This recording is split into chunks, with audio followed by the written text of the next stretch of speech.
तिने काय ते सूत्रसंचालन करायचे, निवेदन सगळं करून शिकून सवरून एवढं मोठी झाली बघा.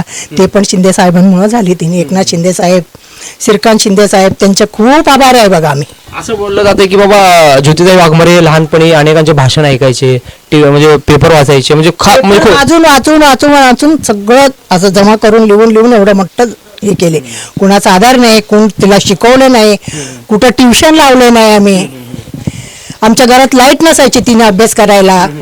कॉर्पोरेशनचे लाईट असते ना, ते लाईटच्या खाली बसून अभ्यास करायची तिने. रात्री सकाळी सगळं गोंधळ असायचे, संध्याकाळी गोंधळ. कसं आहे ना आता बघताव का ना, सगळेजण झोपल्यानंतर 12च्या नंतर अभ्यास करायचे. तिने आधार किंवा मदत त्या काळी काही नाही बघा.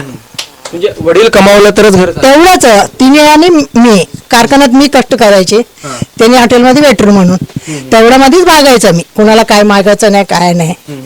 जेवढं अंगावर कपडे असते तेवढंच. घरात जास्त कोण शिकले? सगळ्यात जास्त म्हणजे ज्योती, त्याच्यानंतर तिचा भाऊ लाडकी बहीण वाघमारे. घरात सगळे सगळ्यात लाड ज्योतिताईंना मिळाले. सगळ्यांना लाड सारखाच केलो आम्ही, पण ती इच्छाप्रमाणे शिकली. खूप आवड तिला शिक्षणची. वडील नगरसेवक देखील होते होते ना, चळवळीत वगैरे काम करायचे वगैरे खूप करायचे.